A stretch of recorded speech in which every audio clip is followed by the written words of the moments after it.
Bismillahirrahmanirrahim. Welcome to the Law Scientist. My name is Sayyid Ali Faizan and I am LLB honour. जैसा कि हमने Pakistan penal code की series का आगाज़ किया हुआ है, जिसमें हमने चैप्टर 1 को देखा और हम अब चैप्टर 2 पे आ चुके हैं, जिसमें हम सेक्शन वाइज सेक्शंस को देख रहे हैं और उनको इंटरप्रेट और एग्जांपल और केस लॉ के साथ मज़ीद एलोबरेट और डेप्थ में देख रहे हैं. चलते हैं आज का सेक्शन की तरफ.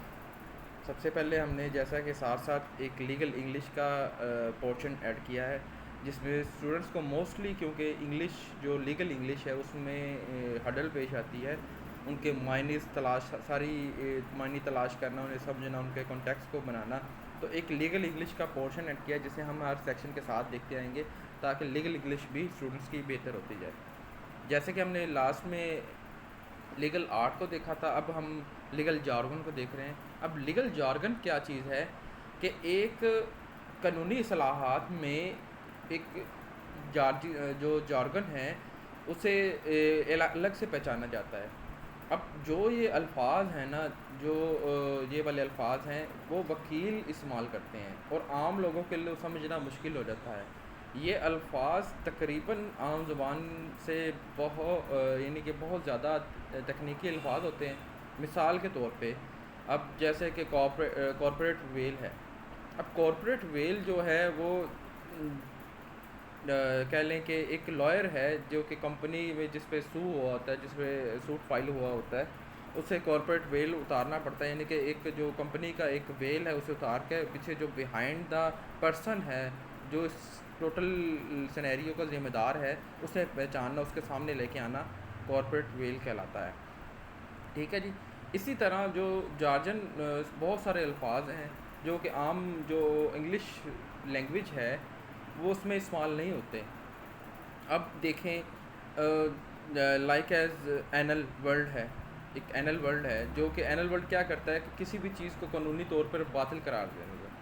यानी कि कोई चीज़ जो है वो कानूनी तौर पर बातिल करार दे देना, यानी कि जैसे कोई कॉन्ट्रैक्ट है या कोई मैरिज है, लीगली वैलिड है.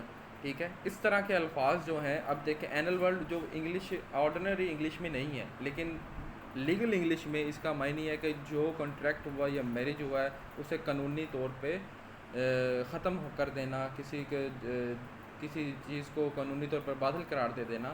तो इस तरह से ये सारे अल्फाज यूज़ होते हैं. अब इसमें कुछ गैर वाज़ेह अल्फाज भी शामिल हैं जिसके मखसूस मायने हैं. ठीक है, और ये अल्फाज सिर्फ़ कानूनी तौर पर दस्तावेज़ात यानी डॉक्यूमेंट या आपको केस लॉज में पाए जाएंगे या जजमेंट में पाए जाएंगे या किसी कॉन्ट्रैक्ट वगैरह में यूज़ किए जाएंगे. अब एक लफ्ज़ है कि जैसे कि समझ लें इमोलमेंट्स बोलने में मुश्किल हो रही है. अब इसका जो मायने है आम रूटीन में, जो इसका मायने है, पर्सन अर्निंग कर लें, सैलरी कर लें, फ़ी कर लें. ठीक है, एंड सो. तो इसी तरह के लफ्ज़ हैं प्रोवेंस, जो कि अर्ली हिस्ट्री ऑफ समथिंग, यानी कि किसी की पहले वाली अर्ली प्री हिस्ट्री जो है. अब जार्गन वर्ल्ड को कोशिश करनी चाहिए एक जो रिप्लेस कर दिया जाए प्लेन इंग्लिश के साथ, ताकि आसानी से समझा जा सके जो चीज़ है. ठीक है जी. अब कोर्ट ऑफ जस्टिस है. कोर्ट ऑफ जस्टिस सेक्शन 20 है पाकिस्तान पिनल कोड का. ये सारी टोटल उसकी बेरक्टी लैंग्वेज है.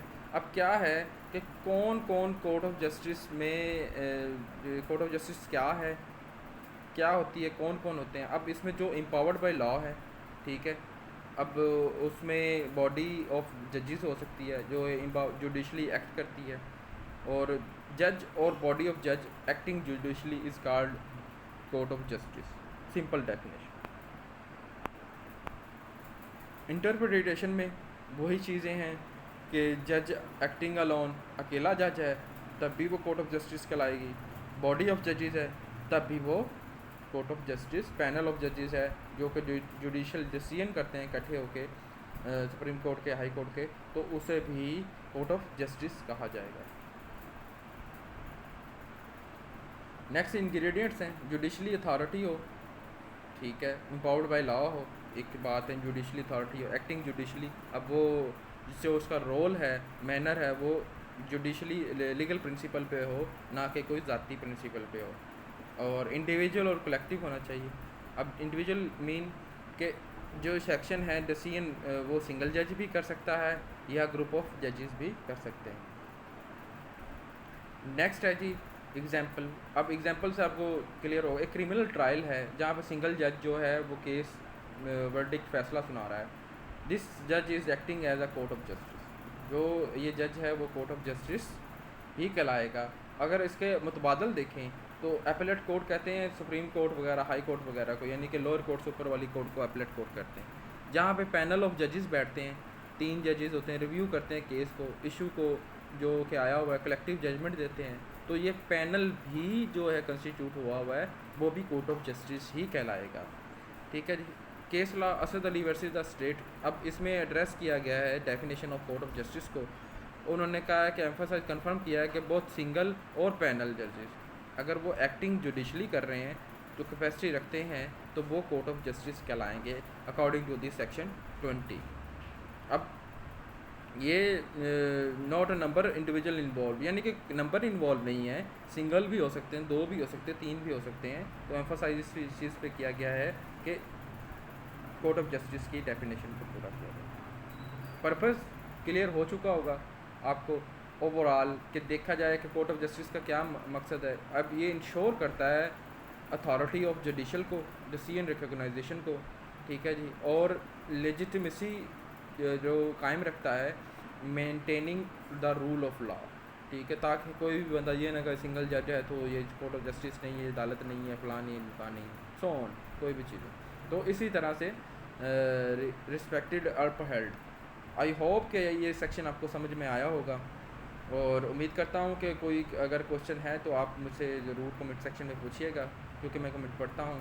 और लाइक एंड सब्सक्राइब करना मत भूलिएगा, बेल आइकन का बटन दबाइएगा, क्योंकि इससे ये होगा कि आपका फ़ायदा कि आप अच्छे कंटेंट को लाइक करेंगे तो आपके ये जो एल्गोरिथम है आपके सामने मेरे से भी बेहतर कंटेंट ला के आपके सामने लेके आएगा।